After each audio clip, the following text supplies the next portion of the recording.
సృష్టిలో పిచ్చుక దేవుని సన్నిధి పోగొట్టుకోకుండా బ్రతుకుతా ఉంది. నన్ను సృష్టించిన వాడు నా దేవుడు, ఆయన బలిపీఠం దగ్గరే నేను ఉంటాను, నేను పోషించబడతాను అని ఆ పిచ్చుకకున్నటువంటి చిన్న జ్ఞానంతో, సృష్టిలో తనకు ఇవ్వబడినటువంటి జ్ఞానంతో అది దేవుని విడిచిపెట్టుకోకుండా ఆయన దగ్గరే ఉంది.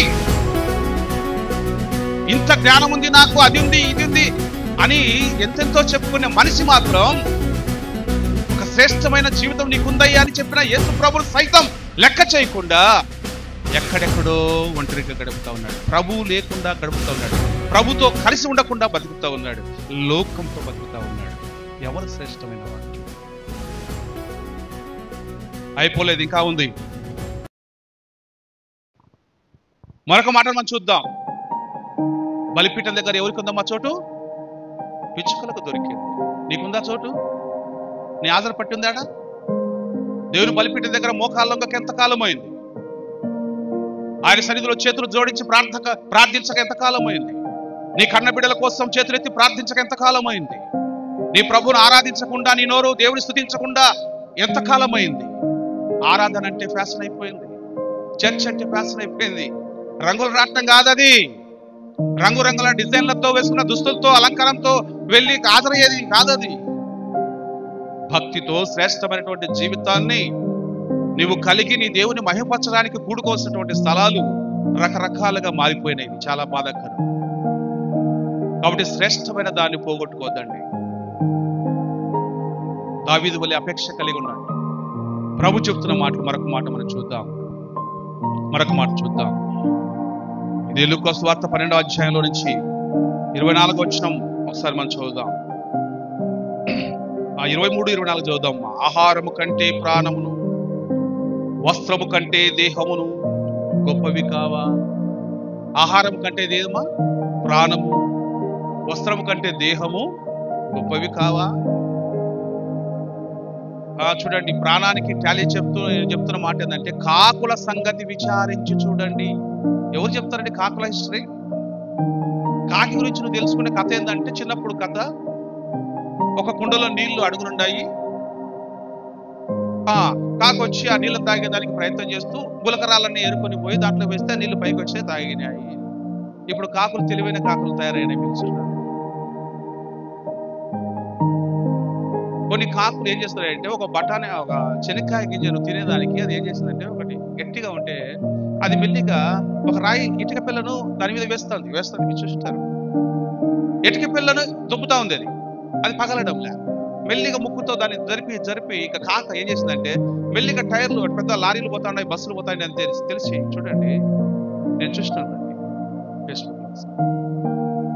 ఆ బొప్పి పగలే దానికోసము, ఆ విత్తనం తినేదానికోసం బొప్పి పగలని ఏం చేసిందంటే, మెయిన్ రోడ్లోకి పంపించింది. అంటే టైర్ కింద లారీ పోతా ఉంటే ఆ టైర్ పగులుతుంది కదా. నిజంగా అట్లా చేస్తే ఆ పెద్ద లారీ పోయింది, ఆ టైర్ కింద పడేది పగిలింది. అప్పుడు వెళ్ళి ఆ విత్తనాన్ని, నలిగిన విత్తనాన్ని తినింది. డెవలప్మెంట్ అయ్యాయి. పాత కథలు కుదరవు. మళ్ళా మనం అదే చెప్పుకుంటే కుదరదు. తెలివి పెరిగింది. సృష్టిలో చూపెడుతున్నాడు దేవుడు. మీరు ఎలా ఉన్నారు అంటే, మనం పెరగడం కాదు, తగ్గిపోతుంది. కాకుల సంగతి విచారించి చూడయ్యా.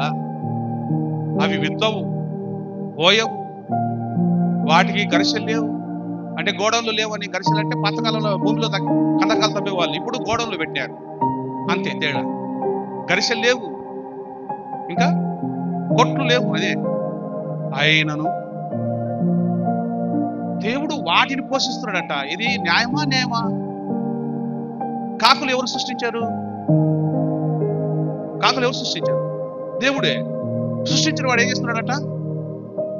అవి విత్తడం లేదంట, కోయడం లేదంట కదా, మందు చల్లడం లేదంట, వాటి గరిసె లేవట, కొట్లు లేవట. అయినా మీ పరలోకం ఎవరి తండ్రి పోషిస్తున్నాడు? మీ తండ్రి పోషిస్తున్నాడు, నీ కన్న తండ్రి పోషిస్తున్నాడు. వాటిని సృష్టించిన వాడు, నిన్ను సృష్టించిన వాడు నీ తండ్రి, మీ పరలోకపు తండ్రి వాటిని పోషిస్తూ ఉన్నాడు. ఆకాశ పక్షులు చూడండి, అవి నీలా విత్తడంలే. నువ్వు విత్తుతున్నావు, కోస్తున్నావు, పంటను కూర్చుకుంటున్నావు, సంవత్సరాల తరబడి ఆహారాన్ని నిల్వ చేసుకుంటా ఉన్నావు. నీకింత జ్ఞానం అమోఘంగా దేవుడు ఇచ్చినాడు.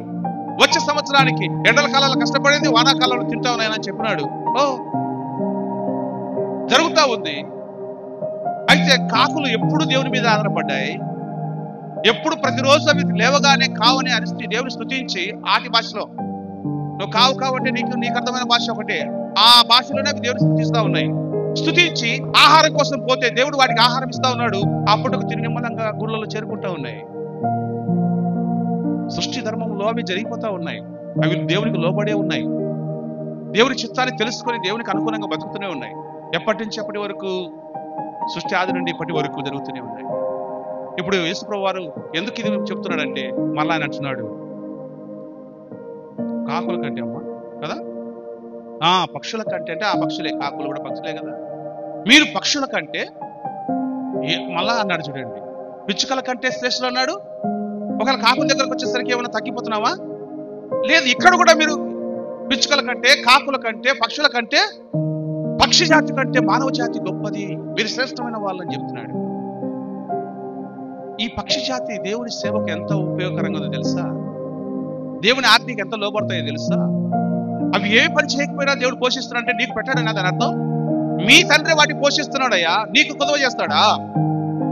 మీ తండ్రి పక్షి జాతిని పోషిస్తున్నప్పుడు, ఆకాశంలో ఎగిరే పక్షులకు ఆహారం ఇస్తున్నప్పుడు, తన సారూప్యాన్ని కలిగినటువంటి నీవు, తన యందు భయభక్తులు కలిగి జీవించే నీకోసం ఆహారాన్ని ఆయన ఇవ్వలేడా? నీ దప్పికని ఆయన తీర్చలేడా? మరి ఎందుకు నువ్వు దేవుని మీద డిపెండ్ కాకుండా ఉన్నావు? ఎందుకు నీకు దేవుడు ఇచ్చినటువంటి శ్రేష్టమైన జీవితాన్ని పోగొట్టుకుంటా ఉన్నావు? మీరు ఆకాశ పక్షుల కంటే శ్రేష్టమైన వారు. ఈ ఆకాశ పక్షులకు, ఈ కాకులకు దేవుడు ఒకసారి ఒక పని అప్పగించినాడు. ఆయన చెబితే ఎంత లోపడతాయి చూడండి.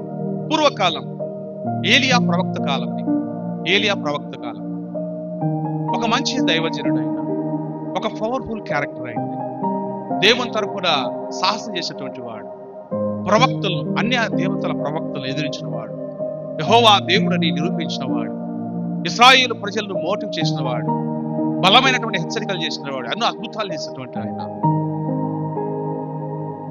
అంతటి గొప్ప ఆయన ఒకసారి అదిరి బెదిరి ఒక ప్రాంతానికి వెళ్ళిపోతే, ఒక చెట్టు కింద ఉంటాడు. నువ్వు అక్కడ కనపడే వాగులో నీళ్లు తాగుతూ ఉండు, నీకోసం నేను ఆహారం పంపుతాను, నీ క్యారియర్ ఎట్లా పంపుతానన్నాడు తెలుసా ఆయన? కాకుల చేత పంపుతానన్నాడు. నువ్వు ఏ రోజైనా ఒకరికి ఏదైనా ఒక సేవకుడికి ఒక క్యారియర్ తీసుకుని పోయి ఇచ్చినవా? వాళ్ళకేం పొట్టలు పెరిగి మత్స్సులు ఉండాలి, ఏం తెచ్చేవాళ్ళని అంటారు. ఒక్కసారి నా అనుభూతి, నా ఇంట ఆహారం నా సేవకునికి, నా కాపరికి, నాకని కాదు, మీరు ఎక్కడికి వెళ్తున్నారు అక్కడ వాళ్ళకి ఇచ్చినారా అని అడుగుతున్నా. నాకదేమని చెప్పే మళ్ళీ మీరు పొరపాటు పడేది. నీ సేవకునికి, నీ దేవుని పరిచారకునికి సృష్టిలో ఒకసారి ఒక పరిస్థితులు, కొన్ని రోజులు ఇబ్బందికరమైన పరిస్థితులు వస్తే ఆయన వెళ్ళి ఒక చోట కూర్చొని ఉంటే, ఒక వాగు నీరు తాగుతా ఉన్నాడు, మిల్లర నీళ్ళు కాదవి. ఒక వాగులో వర్షం నీళ్లు ఆగితే ఆ నీళ్లు తాగుతా ఆయన ప్రాణాన్ని ఉగ్గపట్టుకొని ఉంటే, చెట్టు కింద సేద తెడతా ఉంటే, దేవుడు ఏం చేశాడంటే, నువ్వు వెళ్ళు, నీకేం భయం లేదు, నేను ఉన్నాను కదా, నీకు ఆహారం పంపిస్తాను. ఎట్లా పంపిస్తావు అని ఆయన అడగలే. ఆయనే చెప్పినాడు, నేను కాకుల చేత పంపిస్తాను. ఎందుకు అంటే, మీరు పక్షుల కంటే శ్రేష్ఠ. మన కోసం సృష్టించబడ్డాయి అవన్నీ కూడా, మనకు సర్వర్లుగా ఉన్నాయి అవన్నీ కూడా, మన కోసం అవి బలైపోతాయి, మన కోసం అవి ఆహారంగా మారుతాయి. అవసరమైతే ఆహారం తీసుకుని వస్తాయి, అవే ఆహారంగా మారుతాయి. అవన్నీ నీ కోసం, నా కోసం సృష్టించబడ్డాయి. మీరు చూడండి, రాజుల మొదటి గ్రంథం 17వ అధ్యాయం 2 నుంచి 6 వచనాలు మీరు చదవండి. 2వ భాగం మనం చదువుకుంటా ఉన్నాం. పిమ్మట యెహోవా వాక్కు అతనికి ప్రత్యక్షమై, నీవిచ్చట నుండి తూర్పు వైపునకు పోయి జోర్దానుకు ఎదురుగా ఉన్న కేరీతు వాగు దగ్గర దాగి ఉండు అని దేవుడు చెప్తున్నాడు. నువ్వు దాగి ఉండు అక్కడ, ఆ కెరీతు వాగు నీరు తాగుతూ ఉండు, అచ్చటికి నీకు ఆహారం తెచ్చినట్లు నేను కాకోలములకు ఆజ్ఞాపించాను. ఆర్డర్ ఇచ్చేస్తున్నాడు. కాకులకు నేను ఆల్రెడీ చెప్పి పెట్టాను, ఏమని? నా సేవకుడు అక్కడ ఉన్నాడు, మీకంటే శ్రేష్టమైన వాడు అక్కడ, ఆయన కోసమే మిమ్మల్ని సృష్టించాను. ఈ ప్రాంతంలో మీరు ఎందుకున్నారంటే, నా సేవకుడు ఆకలితో అక్కడ ఉన్నాడు కాబట్టి. ఇక్కడ ఉన్నటువంటి పక్షి జాతిలో నుంచి కాకులైన మీరు ఏం చేయాలంటే, ఆహారాన్ని ఎత్తుకొని పోవడం మీకు అలవాటే కదా. కాకులకున్న ఒక స్వభావం ఏంటంటే, మన చేతిలో ఏదైనా ఉంటే, పిల్లల చేతిలో ఏదైనా ఉంటే వచ్చి తనుకొని పోతాయి. రొట్టెను విడిచిపెట్టవు, మాంసాన్ని విడిచిపెట్టవు అవి. అలాంటి కాకులకు ఉపవాసం పెట్టించి దేవుడు ఆ కాకుల నోరు మోయించి ఆ కాకుల నోటనే ఆహారాన్ని, ఏం ఆహారం మళ్ళా? రొట్టెను మాంసమును తీసుకుని పోయేట. ఏవైతే వాటికి ఇష్టమో, ఏవైతే అవి మన చేతులలో ఉంటే, పిల్లల చేతులలో ఉంటే ఎత్తుకొని తన్నుకొని తీసుకొని పోతాయో, ఆ ఇష్టమైన వాటిని నా సేవకునికి తీసుకొని పోయి ఇవ్వండి అని చెప్తే కాకులు వచ్చేట. ఎంత అద్భుతమైనటువంటి జీవితం మానవ జీవితం, భక్తి జీవితం. దేవుని పట్ల భక్తి గల వారి కోసం దేవుడు ఏమేమి చేస్తున్నాడో మీరు ఒకసారి ఆలోచన చేయండి. ఎప్పుడో జరిగిందిలే, ఇప్పుడు ఏమో అని అనుకునేది. ఎప్పుడైనా దేవుడు చేస్తాడు. అయితే అది అనానుకూలంగా ఉన్నప్పుడే చేస్తాడు. అనుకూలంగా ఉన్నప్పుడు నువ్వు దగ్గర ఉపయోగించుకోవాలంతే. ఆయనకు అనానుకూలమైన పరిస్థితులు ఉన్నాయి కాబట్టి ఒక ప్రాంతానికి వెళ్ళాడు, ఒక కొండలో ఉన్నాడు, ఒక వాగు దగ్గర ఉండమన్నాడు, ఆ నీళ్లు తాగమన్నాడు. నీకు ఆహారం, నీ కడుపు మాడిపోకుండా ఉండడానికి, నువ్వు ఎండిపోకుండా ఉండడానికి ఆహారం నేను పంపిస్తానంటే ఎట్లా పంపిస్తావయ్యా? ఒకవేళ మనిషి వస్తే కనుక ఆయన అక్కడ ఉన్నాడని తెలిసిపోతుందని జాడ, శత్రువు వారి మీద దాడి చేస్తాడను కాకుల చేత పంపిస్తాను అన్నాడు. కాకులు ఎలా ఇట్లా చదవండి మా కంటిన్యూగా ఆలోచన. అతడు పోయి యెహోవా సెలవు చొప్పున యొర్దానునకు ఎదురుగా ఉన్న కెరీతు వాగు దగ్గర నివాసం చేశాను. అక్కడ కాకోలములు ఉదయమందు, బాగా చూడండి, టైం టేబుల్ చూడండి. బ్రేక్ఫాస్ట్ ఉదయమందు రొట్టెను మాంసమును. ఎంత కాస్ట్లీ జీవితం ఉండేది. సర్వరు మన దగ్గరకు వచ్చి హోటల్కి పోతే ఒక ఇడ్లీ సాంబార్ తీసుకొచ్చి పెడితే తిప్పియాల. ఈయనకు పొద్దున్నే ఎట్లాంటి ఫుడ్ పంపిస్తున్నాడు ఆయన? ఉదయమందు రొట్టెను మాంసమును, అస్తమయమందు పొద్దుగునికేటప్పుడు మళ్ళా రొట్టె మాంసమే. అబ్బా! అతని యొద్దకు తీసుకుని వచ్చాను. అతడు వాగునీరు తాగుతున్నాడు, ఈ కాకులు తీసుకొచ్చేట ఆహారం తింటా ఉన్నాడు. దూరంగా ఉన్నాడు కాబట్టి నాకు మటన్ లేదు, చికెన్ లేదు అని బెంగపెట్ట అవసరం లే. మంచి ఫుడ్డే, రొట్టె మంచి ఫుడ్డే కదా. షుగర్ వచ్చిందనుకో ఏం తినమంటారు? జొన్న రొట్టె తిను. పాతకాలం అంతా జొన్న రొట్టె తినేవాళ్ళు, రాగి రొట్టె తినేవాళ్ళు. ఫ్యాషన్ అయిపోయింది, బువ్వ తింటున్నాం అంటే ఎవరన్నాం. దానికి మళ్ళా సరిపోక లేనిపోయిన అనారోగ్యాలు వస్తాయి కాబట్టి మళ్ళా జొన్న రొట్టె తిను. బలమైనటువంటి ఆహారాన్ని కాకుల చేత పంపించిన మన దేవుడు గొప్పవాడా కాదా? పక్షుల కంటే, పక్షి జాతి కంటే మానవుడు గొప్పవాడా కాదా? ఎవరి కోసం పంపించినాడు? తన భక్తుడి కోసం పంపించాడు, తన ప్రవక్త కోసం పంపించినాడు. మీరు ఆలోచించినారా? ప్రభు చెప్తున్నాడు, ఆకాశ పక్షులు చూడండి, అవి విత్తవు, కోయవు, కొట్లలో కూర్చుకొనవు, గరిసెలేవు, ఏమి లేవు, అయినా మీ పరలోకపు తండ్రి వాటిని పోషిస్తున్నాడు. మీరు వాటికంటే గొప్పవారు కదా, మిమ్మల్ని పోషించడా? మీరు ఇంకా ఎర్రగాలపలాగా ఉన్నారే, మీరు ఇంకా అమాయకంగా ఉన్నారే. నేనే బతుకుతున్నా, నేనే నాటేచ్చడా, నేనే కథ అంతా అనుకుంటున్నావా? పిచ్చి మాలకు. నువ్వు ఇచ్చిన విత్తనానికి జీవం ఇచ్చేది దేవుడు. నీ భూమికి సేద్యం కావడానికి నీరు, వర్షాన్ని కురిపించేవాడు దేవుడు. చల్లదనాన్ని ఇచ్చేవాడు దేవుడు. భూమికి జీవాన్ని ఇచ్చిన వాడు దేవుడు. నీ విత్తనములో నాది నీది నేను సీడ్ చేసిన అంటే నువ్వు ఉప్పాకులో పోయి వేయిపో, పడుతుందేమో చూసాం. నేల సారవంతంగా చేసిన వాడు దేవుడు. నీ విత్తనానికి జీవం ఇచ్చిన వాడు దేవుడు. దాన్ని మొలకించేవాడు దేవుడు. మొలకెచ్చిన తర్వాత పంటకు వరకు తీసుకుని వచ్చేవాడు దేవుడు. వెన్ను కొట్టేటట్టుగా చేసేవాడు దేవుడు. ముదిరిగింజ వచ్చేటట్టుగా చేసేవాడు దేవుడు. నీ చేతికి పంట వచ్చి నిన్ను తృప్తిపరిచేవాడు నీ దేవుడు. నీ తండ్రి మీ తండ్రి అన్నాడు ఆయన. మీ తండ్రి ఆకాశ పక్షులు పోషిస్తూ ఉంటే మిమ్మల్ని పోషించడా? మీరు ఎందుకు ఇంకా మూర్ఖత్వంతో తిండి కోసం దేవుని అమ్ముకుంటా ఉన్నారు? ఆరాధించాల్సినటువంటి ఆరాధన సమయం కూడా దొంగిలించి, ఆ రోజు ఒక 1000 రూపాయలు ఎక్కువ వస్తుందో, ఒక 500 ఎక్కువ వస్తుందో, ఆదివారాన్ని కూడా దేవునికి ఇవ్వకుండా, ఆదివారాన్ని కూడా అధికమైన డబ్బు కోసం పోయి, లోక సంపాదన కోసం పోతే నువ్వు దేవుని బిడ్డవా? ఎవరు బిడ్డవా? శ్రేష్టమైన జీవితాన్ని నీకు ఇచ్చాడు, శ్రేష్టమైన రక్షణ నీకు ఇచ్చాడు, తన ప్రాణాన్ని ప్రభు నీ కోసం ఇచ్చాడే. నేను శ్రేష్టమైన వారిగా ఉంచాలనుకున్నాడే. ఆయనకి ఇచ్చేది మన వాల్యూ. ఒక్కసారి ఆకాశ పక్షులు చూడండి, ఆయన ఎవరిని బాధతో పెట్టడం లేదు, వాటికి ఆహారం ఇవ్వకుండా ఆయన వాటి కడుపు కాల్చడం లేదు.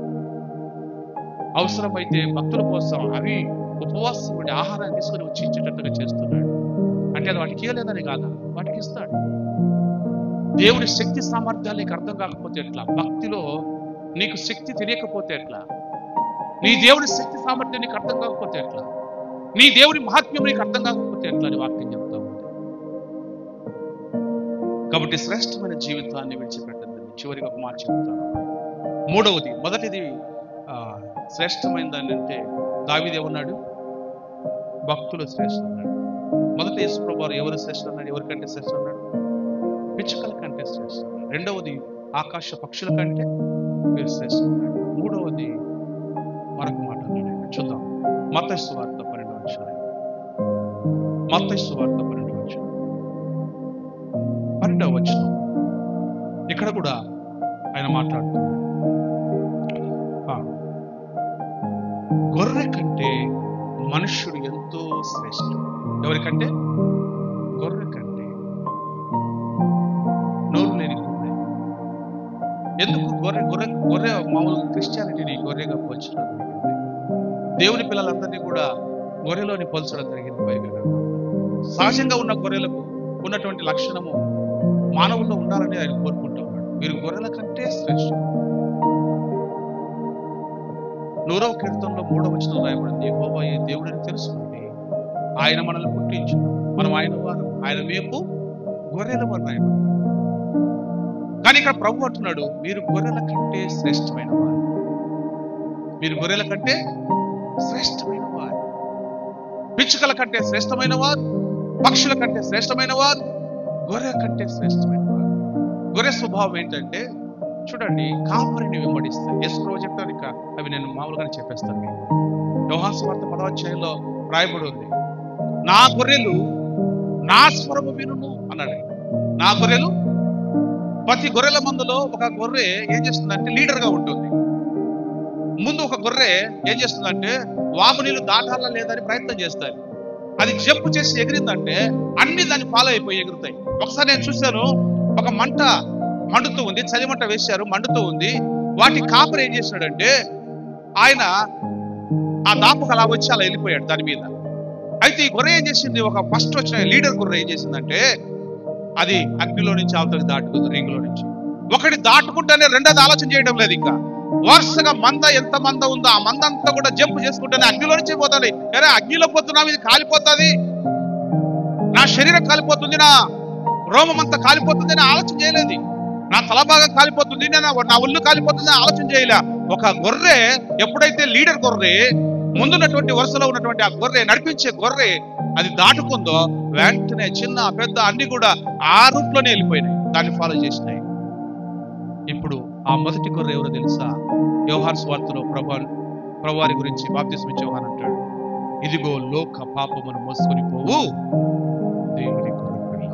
మనకందరికి ముందుగా ఉన్నటువంటి గొర్రెపిల్ల ఆయన కూడా గొర్రెపిల్లని పోల్చుకొని చెప్పినాడు, ఇదిగో లోక పాపమును మోసుకొని పోవు దేవుని.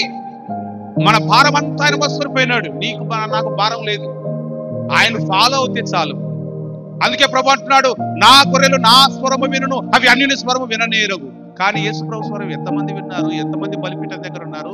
ఎంతమంది దేవునికి బలిస్తున్నారు? ఎంతమంది ఆరాధన చేస్తున్నారు? ఎంతమంది దేవునికి చిత్తానికి లోబడి ఉన్నారు? అన్యుని స్వరమే ఎక్కువ వింటున్నారు. దేవుని గురించి ధ్యానం లేదు, ప్రభు వారి గురించి మనసు లేదు. తెల్లవారు లేచిన దగ్గర నుంచి రాజకీయాలు, తెల్లవారు లేచిన దగ్గర నుంచి దౌర్జన్యాలు, తెల్లవారు లేచిన దగ్గర నుంచి ఈ ఎగుడు దిగుడు జీవితం. ఒక్కొక్కరు ఒక్కొక్క స్టైల్ నేర్చుకున్నారు, కాలాన్ని వ్యర్థంగా గడుపుతూ ఉన్నారు. లాభాపేక్షతో కొంతమంది, దురుద్దేశంతో కొంతమంది, స్వార్థంతో కొంతమంది, పాపేక్షలతో కొంతమంది, జీవితాన్ని కుక్కలు చింపిన విస్తరలాగా రకరకములైనటువంటి పాపేక్షలతో నెమ్మది లేకుండా బతికేస్తూ ఉన్నారు. దీనంతటి తీసేయడానికి కదా మన ప్రభు వచ్చాడు. ఆయన కోసం రాయబడిన మాట ఏంటో తెలుసా? ఇదిగో లోక పాపమును మోసుకొని పోవు దేవుని గొర్రెపిల్ల. ఆ గొర్రెపిల్లను వెంబడించాలి కదా, ఆ ప్రధాన కాపరిని వెంబడించాలి కదా. మనమంతా మనం తెలివైన గొర్రెలమైతే, మనం ఆయన స్వరం వింటే, మనం ఆయన పిల్లలం అయితే ఆయన్నే కదా ఫాలో కావాల్సింది. ఎవరిని ఫాలో అవుతున్నావు? నీ గుండెల మీద ఎవరినో రాసుకుంటా ఉన్నావు. ఎంత పనికి మాలిన జీవితం. నీ గుండెల దగ్గర ఆగి ఆయన నీకు జ్ఞాపకం వచ్చిన దగ్గర నుంచి, స్పృహ వచ్చిన దగ్గర నుంచి, తెలివి వచ్చిన దగ్గర నుంచి, ఇదిగో నేను నీ తలుపు వద్ద నిలుచుండి తట్టుచున్నానంటే ఈ తలుపు తట్టే వాని గురించి ఎవరు లెక్క చేయడంలా. ఎవడో ఒకడు, ఎక్కడో వాడు బతుకు తెరువు కోసం ఏదో ఒక ఫ్యాషన్గా ఒకటి ఒక ఫిల్మ్ చేస్తానో, ఒక నటన చేస్తానో, ఇంకొకటి చేస్తానో, ఒక సీరియల్ చేస్తానో, ఆకర్షణీయంగా నీ కళ్ళకు కనపడితే వాడు నీకు సూత్రధారి, పాత్రధారి. ఇది ఎక్కడి దౌర్భాగ్యం?